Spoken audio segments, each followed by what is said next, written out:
In this trailer, we've got some new citizens to the Crooked Gap Farm family. In fact, we went and we got them today. Loading did not go as planned. It took a little bit longer than planned, but we have the sheep here at home now, and we are excited to have them here. We're gonna unload them into this lot right now. Typically, I do not want to put sheep onto a dirt lot, but these sheep have never been around electric fence, and that is our main fencing slash only fencing on our farm. So over here is the hoop house. That's where the pigs are right now. Even though it's beautiful and warm today, it still is the middle of March.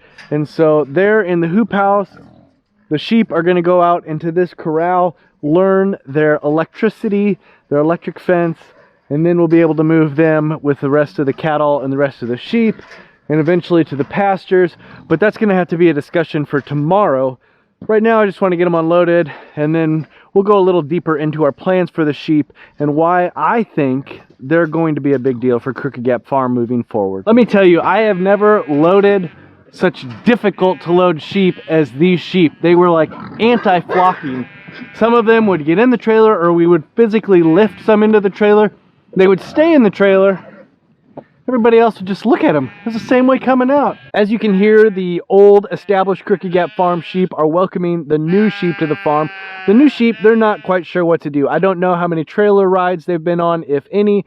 They probably have never been. I know they've never been around pigs. They've got the sheep over there. That's kind of a loud deal. So it's getting their bearings after the loading and the ride and being run out into this lot. They're getting their bearings. We have 23 to 25. I don't remember exactly how many we purchased. I know that seems like something I should know. They are all registered. All but one are bred. We had them preg checked, and so they are ready to go. The only downside to them, really, other than some of them are a little older than maybe we would like to purchase in for ewe lambs or ewes, established ewes, is that they were not bred to a registered Katahdin ram or a Katahdin ram at all this year. So they were bred to a wool breed ram, which means we'll probably end up processing and or selling some way all the lambs that come off of these. But we're really moving into the sheep. More on that when it's lighter out. I did a little counting last night before I went on to other chores, and what we purchased were 24 ewes, one of which is not bred, so 23. Out here we have 28 ewes. So 23 plus 28, it's above 50. That means right now we have 50 plus ewes on our farm. Why all of a sudden did we get so many new sheep? As you know, one of the things that we did this winter was acquire some new ground for the farm. We're not going to be planting it into row crops. I just made a video about what our 5-step plan, I think it was, is for that new ground, at least what it is right now. I'll put a link to that above my shoulder here. But the reality is we're going to need to graze something, and I think sheep is the best thing for us to graze.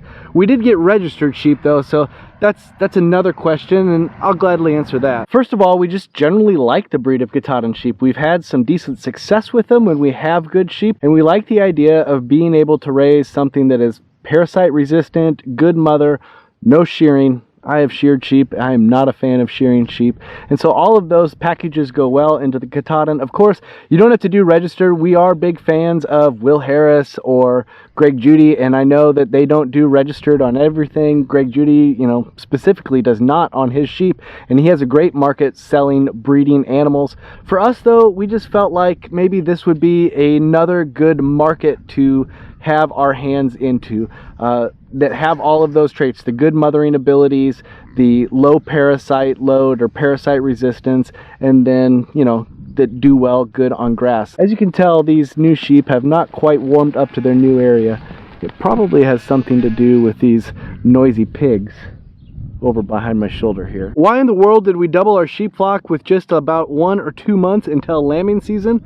Well, we have 60 acres of reasons why we doubled our sheep flock right before lambing. In fact, our hope is with double the number of ewes on the farm, we will have somewhere around 75 lambs born this year, which means, you know, living, breathing sheep type mouths and heads and bodies and manure making selves will have, you know, 120 some animals is what we're hoping.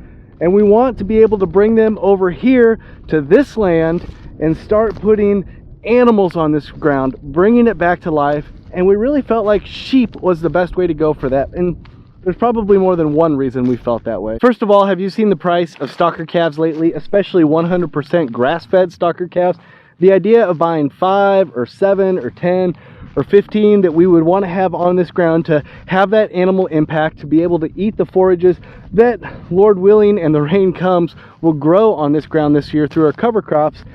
I just couldn't figure out how to make that work, and by figure out how to make that work, I mean I didn't know where that money was going to come from, especially with the return being a little further out. I feel like we're going to have a couple classes of lambs born this year. One of those classes is going to be our registered Katahdins, which allows us to sell registered ewe lambs, you know, early in the year, maybe early in the fall. And then of course we're going to have the Katahdin males that could be registered. We probably won't be selling any for rams, but those are just meat options for us. On that new group of sheep, we're going to have another class of lambs born, which are these wool cross lambs. Probably not something that we want to sell as breeding stock, because that's not what we want our name to be based around, but it is something that still gives us a couple of options. A, we could sell them, you know, at the sale barn early in the fall, depending on how prices are. That could actually be pretty profitable for us. Or B, we could carry them over a little bit longer and have more meat to offer to our customers, to chefs, to wholesale accounts, something like that. So I feel like we have options, even though it's maybe not the perfect world of all the registered stock we want. We have different marketing options that are going to come at different types and different times of the year. I hope that helps. I mean, that's what we're kind of banking on right now. And finally, I know that I've mentioned this before multiple times in this video already, probably, and in other videos, but animal impact is something that we really want to get on this land. Just the work of the animals going across the ground, doing their work, bringing in all that they bring to the ground, whether that is going and eating these cover crops, which then are causing the roots to decay underground as it dies down, you know, as they bite off the top of the plant, then the corresponding roots die away on the bottom, or go away, or decompose, or whatever on the bottom. It all brings nutrients in. And then of course what's coming out the other end of the animal is bringing nutrients to this land as well. So I just feel like getting animals on this land is so important for us to do as soon as possible. And our very small cattle herd, and what was a smallish and still is a small sheep flock, was not going to do a lot. So adding these in, I think, will help us make these decisions and make this impact on this land as we look to regenerate it, to build it up, to make it come back to life. So that's what our plan is. If you have any thoughts on it, put them in the comments down below. Of course, the thing about sheep is I feel like in a lot of ways, for a farm like ours, a small farm without a lot of big handling facilities, without a lot of big cash or infrastructure behind it, sheep just make a ton of sense. We're gonna have lambs born this spring, and next spring, the lambs that are born this spring, they could have lambs next spring. I'll put a video down in the links where Judy talks about sheep and why they're such a good idea for grass-based small farms like ours. But I don't know, I would love to hear your thoughts. Thank you so much for watching, wherever you are, whenever it is. I hope you're having a great day. I hope you like sheep, because you're going to be seeing a lot of them in our videos.